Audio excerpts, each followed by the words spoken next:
Hey girl, welcome to Keeping Up with the Stay-at-Home Moms. My name is Shasta and thank you so much for clicking on my video.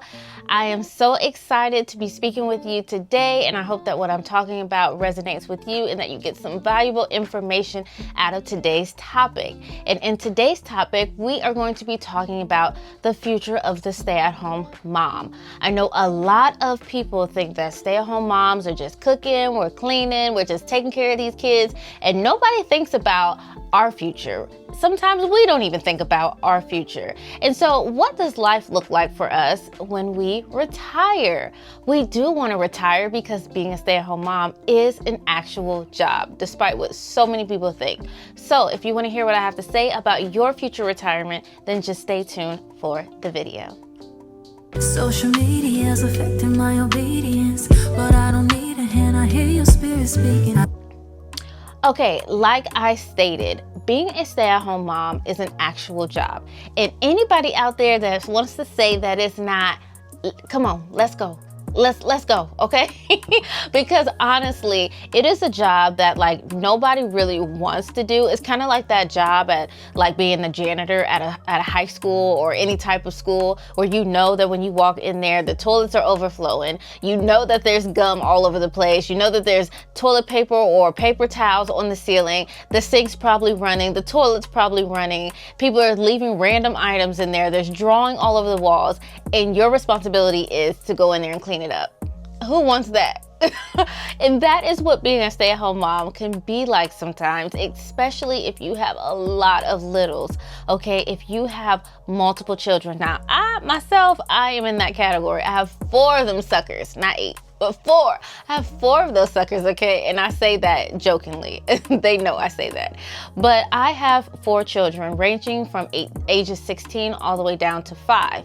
And so when I became a stay-at-home mother, it was not something that I thought I was going to be doing long term. I thought it was just something temporary because I was not able to find a job. And so with that, of course, I'm just going to stay at home and save money on daycare and whatever else and sit at home and take care of my children. And then that slowly kind of rolled into like my permanent title. Not only because I couldn't find a job, but because we actually realized that we were better off with one person at home. There is a YouTube video that I watched recently. If I'm able to, I will link it below, or I will put a screenshot on the screen probably right here so that you guys can go and watch it. It is about the 2-income, I think it's called like the 2-income trap or something like that, to where it talks about how people who have 2 incomes in the home, that if one person's making 50, the other person's making 50, they're living off of $100,000 income, rather than if this person's making 50 and this one's making 50, living on one person's income and using the secondary income as like investment, or using it for retirement, using it for credit card debt or car loans or whatever it is that you have, just any type of debt, instead of actually using the entire amount. And then if somebody loses their job, then they're in over their heads because they're living off of $100,000 income ratio, when now it's been cut in half. And just because it's cut in half doesn't mean those bills aren't due, because baby, they want their money too, okay? They want to get paid. And so they were basically explaining in this video how the person who is at home, whether it's the father or the mother, they are kind of used as like an insurance policy, a backup plan. Because what happens is, say this person is working and something happens, okay, you were already operating on a certain fixed income.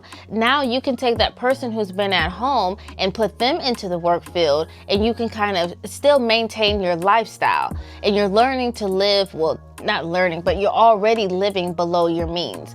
Now, if you are the type of family who you have 2 incomes, but you're only using one and you are using the other one as investments or paying down debt or whatever, then kudos to you. Good job. But a lot of people are not doing that.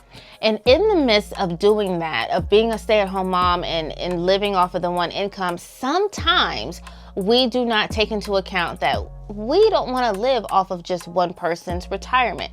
We both are working. Even though you're at home, you are working. So you also deserve a retirement. So if you haven't thought about at whatever age you are, because women have children at different ages. If you had children later in your 30s and you became a stay-at-home mom, or even in your 40s or late 20s or whatever, you could be a stay-at-home mom all the way up. There's no like time frame to say, okay, well, at 30 something you shouldn't be a stay-at-home mom, you shouldn't have kids at home anymore. You don't know. What if I didn't have kids until I was 35 and I decided to be a stay-at-home mom? Okay, well, I'm going to be a stay-at-home mom for the next 18 years if that's what you choose. So you have to make sure that during that time that you are not generating an actual income, which some are, but if you are not, that you're still using the funds from your significant other, hopefully your husband, and you are putting things away. There are many different ways that you can do this, and I'm going to start from the very basic way that you can do it all the way to probably one of the better ways to do it. So let's start with the basic way. This here is a budget binder. I think I showed this in my last video. But what you could do is, if you are learning to live below your means and say you only have one income, you as a stay-at-home parent have no income at all, $0. What you will do is you can basically save up off of your husband's income. And what that means is taking things away, maybe subscriptions, or maybe not going to get your nails done, maybe the fun activities, taking those things and just taking a step back and using that extra funds to put away into your own personal savings. Now, the savings could go online, like onto your online banking, or the savings could go into like a little binder like this. And then you can separate it. Or what you can do is, if you say you just really want to go shopping or your nails done or whatever, put that money into one of the little folders here. If you can see, put the money into one of the little folders, then wait as long as you can. Okay, say you want to go get your nails done on Friday or whatever, just wait. See if you really want your nails done by next Friday. And then if you feel like, okay, I can go without getting my nails done, then move that funds over to a savings funds for yourself instead of spending that money, because your retirement is going to be on your fingernails, girl. Your retirement is going to be on your toes. Your retirement is going to be hanging on your ears. The retirement is going to get thrown away in the trash. You got weave in your hair. You got all kind of craziness going on. That is your retirement. You will not be young forever. You will eventually get older. So you need to prepare for that. Another way that you can save is if you have a spouse who gets bonuses at their job. They can get monthly bonuses, yearly bonuses, I don't know, whatever kind of bonus that they get. If they get a bonus, instead of using that money as a, yay, let's go on vacation, let's go eat lobster and crab legs, and let's go live it up, live our best life. How about we don't do that, okay? Because now you're eating your retirement and you're vacationing your retirement away, okay? And the fun that you think you're having right now, when you know in the back of your mind you're stressed out because you're either in debt or you blew that money and you may need it, that is going to hurt you in the long run. Versus being in your 40s or your 50s and going on a vacation and you don't have no kids with you, girl. You don't have no financial debt. You are literally living your best life. You are free to do whatever you want to do. If you want to go blow $1,000 on that vacation, you don't have to worry about the stress of it when you come home. Go blow that $1,000 because you did what you had to do to save up for that.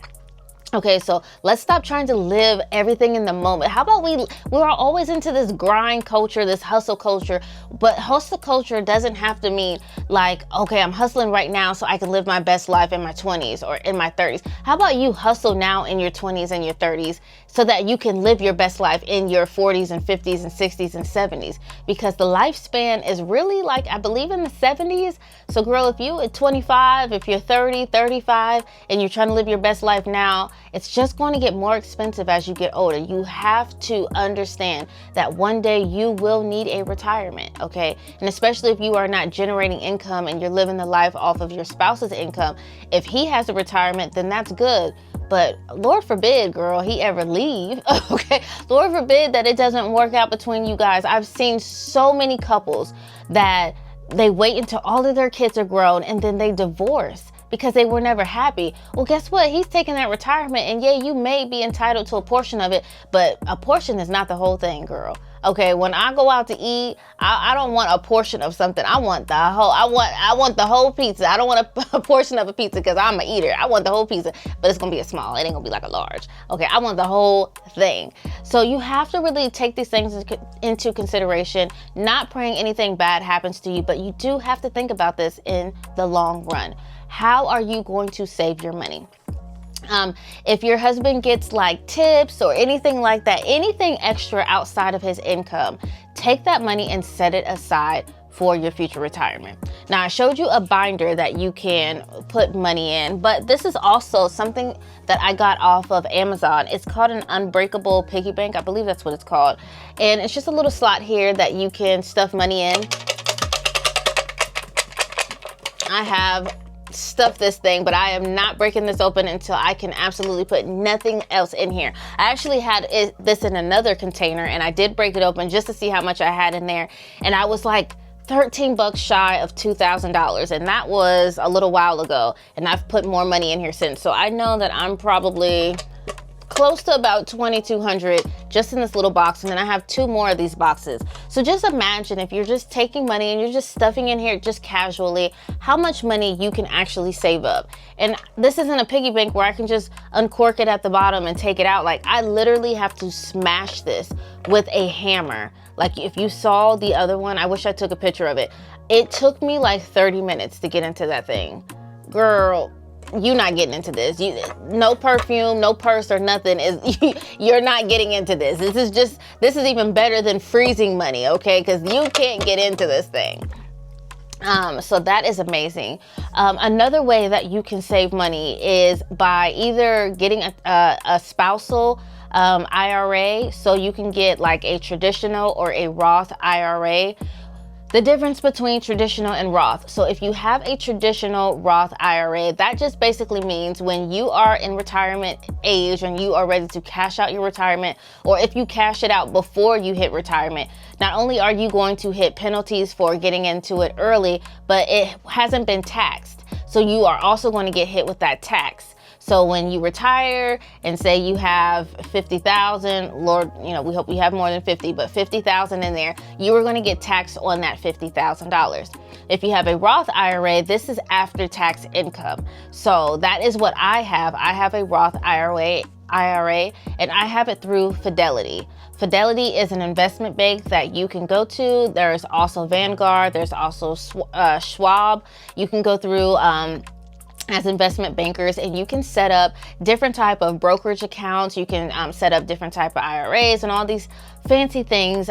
Do your research on it. You can even call.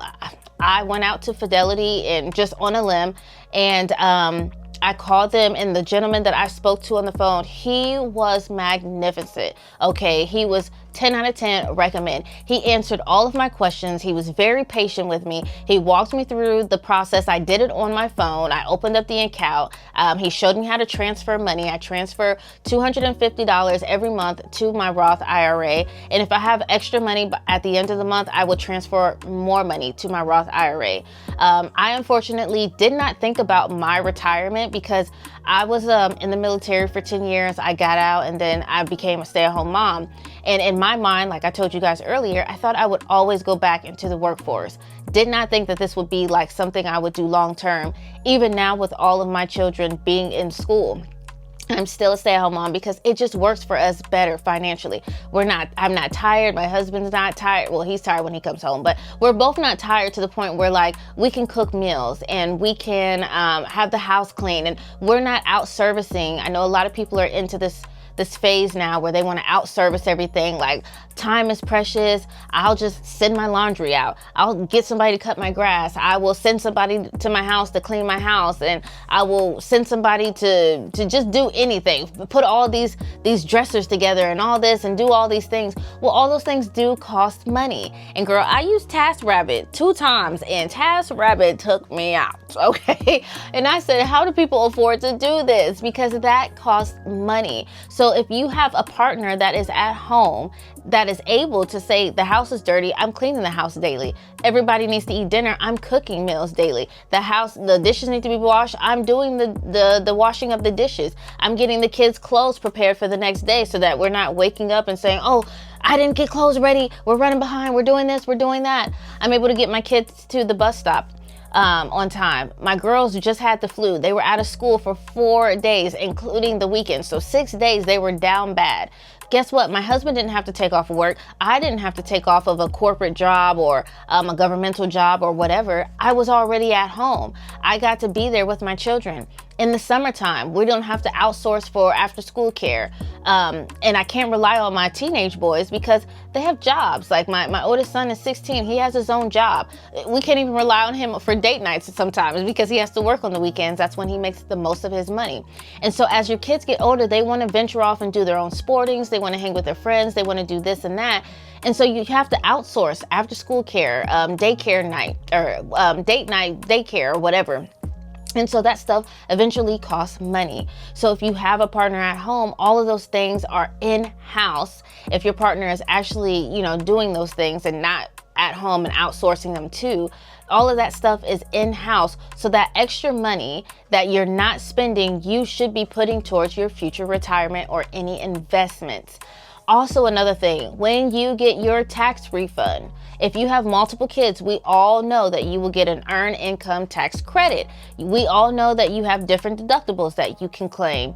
So if you are getting back a tax refund, once again, do not use your tax refund as a vacation. We're about to go eat it up. We're about to go shop it up. We're about to get new shoes. We're about to go ball and show everybody how much money we got. We're trying to keep up with the Joneses. I got a Cartier watch. I got all this stuff. No, we're not doing none of that. Okay, we're not going out to the movies, girl. There are too many bootleg websites. I'm sorry. There are too many sites that you can watch a movie on. You better go to Walmart and get you some Oval Redenbacher or whatever it's called, popcorn, and pop some popcorn, put some butter spray in it, and sit at home and watch that movie. Your kids, we do that with our kids all the time, and they have more fun at home. I would take them to the Dollar Tree, let them pick out whatever drink they want, even a soda. I would let them get whatever candy they want. We will do like a frozen pizza, and sometimes we'll go to Walmart and get like some donuts, like fun things, and we'll just sit in the house and we'll watch a movie, and we'll pay maybe $20-25 for everybody to get some snacks, some popcorn, and a couple of donuts from Walmart. You can't even get into the movie theater for $25. You have to be creative and strategic. Being a stay-at-home mom does not mean that, you can't have fun. It doesn't mean like you can't go out and do things, but you have to be strategic. What is really worth your money? Now, if it's an anniversary or if it's a big birthday and you really want to celebrate, if it's a big accomplishment, then okay. But just to go to the movies every time your child's favorite Disney cartoon comes out with something new, or just because you want to go watch the latest scary movie, or just to go bowling all the time or go skating all the time, especially if you have a larger family, it costs money. Let's chill it out and let's find alternate ways. Play a board game. Watch TV, play a video game. Some of y'all don't play video games with your kids. I know I don't, and they love it. So if you play some video games, want to play a fighting video game with it, have a ball with it.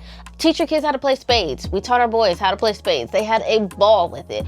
So many other ways to have fun and stay at home where you're not spending up a lot of money and you can save for the future.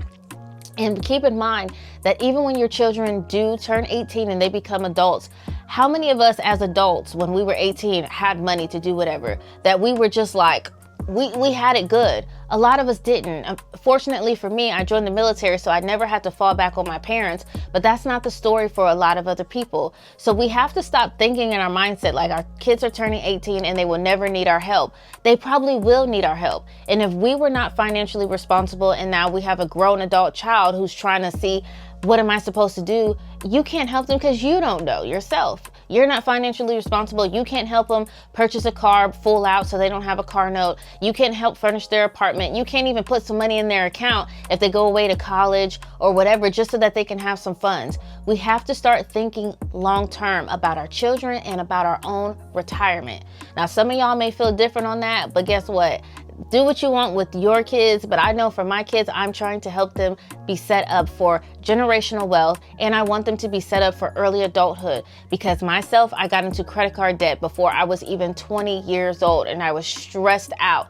I see on YouTube Shorts and TikTok all the time about people being stressed out about their debt at young ages and filing bankruptcy at like the age of 21. It destroys your credit. Yes, you do need credit. A lot of people argue that, but try to get a house, try to get a car, try to get an apartment, try to even get a credit card to try to help you out. If you are, down bad, you need credit. They are going to look at that. So let's get ourselves financially set up, okay? And if you are a stay-at-home mom who does generate an income, if say you do TikTok, you do content creation, or you do side hustles, you sell stuff on the side, don't just use all of your profit as money that goes towards bills and everything else. Learn how to invest in yourself. You have to put money away. I would suggest putting it in a Roth IRA so that you can generate interest onto that, and it's not just sitting in a book. But if you are just starting out and you don't feel like you have $100 or $200 or $300, $500 to invest into that account, then start somewhere and start putting $20 away. I'd rather you put $20 away every month until all of your kids are grown, and your kids are babies right now, for you to have a few $1,000s saved up by the time that they are grown, than for you to have absolutely nothing. That is really, really going to be hard, because the economy is just going to get harder and harder. Nothing has ever gotten easier. We can say all day long, back in the day, it used to be. Well, guess what? It will never be that again, okay? It will never be that again. So you have to be prepared for the future, okay? Look into the 3 banks that I told you about. You have Fidelity, which I would recommend. You have Schwab, and you have Vanguard. Call them, talk to them, ask all the questions that you need to ask. Look it up. Girl, ask ChatGPT some stuff. Girl, look it up, like I said, on YouTube. Look at these financial stories on TikTok. That's enough that should scare you into saving up for the future. There's so many debt stories. We have to get it together, okay? I am here to provide information for my stay-at-home moms so that your future can be bright.